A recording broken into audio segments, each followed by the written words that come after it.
Was that noise you can make? At £10, we'll take you with £10. Thank you, sir. £10 at 10. Welcome to WatchMojoUK, and today we're counting down our picks for the top 8 bargain hunt disasters.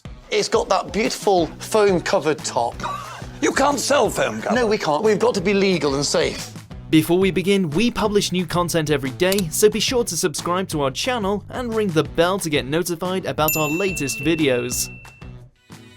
Number 8. A grotesque item. There's absolutely no surprise that the contestants refused to swap their find with this object when Mark Stacey made the offer. Beautifully hidden. On the word of 3, reveal all. Reveal all. Oh no. Oh no, Mark. How could you do this? No, your eyes do not deceive you, and that is indeed the remains of an armadillo. But as you know, there's a buyer for everything, and Mark did only spend £15 on it. It looks very fossilised, Tim, doesn't it? Looks very uncomfortable. Surely there must have been a market for it on auction. Fairly tired, exotic, 1920s. And would you please tell me I look for £5, please? Absolutely not. Not only did this poor unfortunate creature make the viewers at home's skin crawl, it also lost £5 when the hammer came down. A fail all around. That's £10 more than I thought you were going to get. Number 7. A bargain hunt first. As we all know, in bargain hunt you need to grab 3 items in the allotted time. They're lost for words because there's so many things here with just finding that item that meet the criteria. But for the first time in the show's history, the red team only managed to secure 2 before hitting a timeout. And they failed to buy a third item because they ran out of time. Regardless, they were allowed to go ahead with the auction and performed fairly well. But some fans were absolutely livid with this and rallied for the team to be disqualified for not meeting the challenge criteria. I like to play to the wire, but it went badly wrong. We failed on the challenge. We failed without big spend. Yeah. I'm sorry, team. Okay. It really happened. Bargain hunt is serious business. You can't mess with the rules like that. Number 6. A big item for a small price. Interesting lot. Interesting word. Interesting. Interesting. You don't sound impressed. No. Size certainly doesn't always matter. That became abundantly clear when this rickshaw, picked out by expert Richard Madley, went up for auction. Right from the get-go, the auctioneer was not impressed with what he saw, and put an estimate far lower than the £115 spent on it. Rickshaw, very nice rickshaw this. It's fully taxed and tested this time, and we also offer a full warranty on this lot, which is extended until the fall of the hammer. When it actually came to it, it was far worse than he predicted. The entire audience was laughing at the pathetic antique. At 10 bid, any more now? At 10 bid a bid, surely we've got some serious bidders for it. At 10 bid, come on ladies and gentlemen. For whatever reason, somebody decided to pick it up, but at the pitiful cost of £15. It's a good thing the contestants chose not to take this last piece and stick with what they have, because it would have destroyed their score. At £15. Sure, thank you. £15, what a struggle. That is minus £100. Yeah, well done. Number 5. Another bogus bonus buy. Well, they are functional, they're attractive, they're 1920s. They're not in bad nick, are they? Not in bad condition. The Schadenfreude is strong with this one, we're afraid. These 1920s dog bookends caught the eye of James Braxton, and so he snatched them up for £145. Mr. Braxton went in strongly into the kennel ring at £145 on these.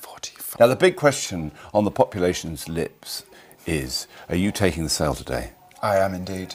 But when it came to the auction, the contestants refused to take this bonus buy, and that was certainly the right choice. When the bidding began, Braxton's heart sank.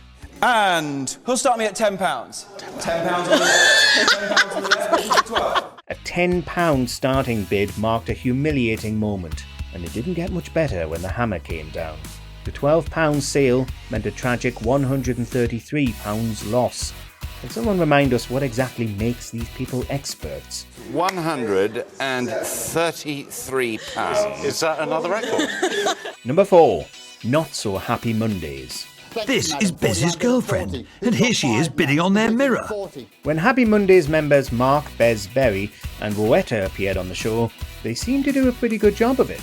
After all, in the auction, the two made a solid profit of £8. I have a misdemeanor to announce. However, after that, things got a little hairy, and the big book of rules had to be brought out. As it turns out, one of Bez's friends had actually put a bid onto the item he put up, giving him an unfair advantage. It was a genuine error. My girlfriend thought she was helping out. I'm speechless. As such, the team was disqualified, making the whole thing a waste of time. Bez claimed it was an honest mistake, but we're not quite so convinced. You, out of your own pockets, should pay the £8. There we go. And it's all for a good cause. Number 3, a huge loss. Now, the big question with this is, are they Liberty & Co. or are they not Liberty & Co.? Well, I have grave doubts about the authenticity of these. In Bargain Hunt, you've really got to play it safe sometimes, as these massive purchases can sometimes come back to bite you. Take this instance, where the guests were convinced these dishes were products of Liberty & Co., which would make them highly sought after. As such, they dropped a whopping £250 on them. 49 pair of electroplate oval bowls, and £30 only bid here at £30, 35 for them. Unfortunately, the expert was unable to verify this, as the engraving did not look legitimate. When it came to auction, things went from bad to worse, as when the gavel hit, the final sale price was just £110, a £140 loss. At £110 on my left, 110. I can't bear it. £110 is minus 140. Number 2, hideous stool. You know you've struck gold when the expert says something is the worst item they've seen on the show. Oh. The first offering from Wendy and David is this. It's one of the most awful objects I've ever seen. Well, we can hardly blame the auctioneer for saying this. After all, the foam stool is not easy on the eyes at all. So because the top's foam filled, we cannot sell the top with the base legally in the sale room. From its quality to its design, this piece was labelled a dud, and as such, it had a recommended starting bid of just £20. That's more than we'd pay for it, that's for sure. Charlie, we've gone in between £20 and £30. Have you? Well, they paid £20. OK. Should be all right. Number 1, things get physical. And already straight in online at £80, with me at £80 online. Bid me $5 When you're on Bargain Hunt, you have the choice of following the expert's advice or trusting your gut instinct. Unfortunately, said experts don't always hit the mark. When these contestants lost out big on an Edwardian silver Vesta case recommended by Charles Hanson, they were livid. One of them, Stevie Turner, even went as far as to reach over and simulate strangling him. Minus 117. You lost one, OK.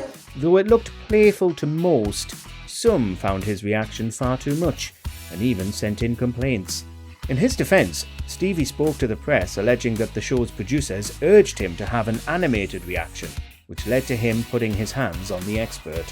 Have you had any bargain disasters? Let us know in the comments below. I think it's time to draw curtains then, but it's yours, madam, and I have sold it to you. I know you're not going to argue. Do you agree with our picks? Check out this other recent clip from WatchMojoUK and be sure to subscribe and ring the bell to be notified about our latest videos.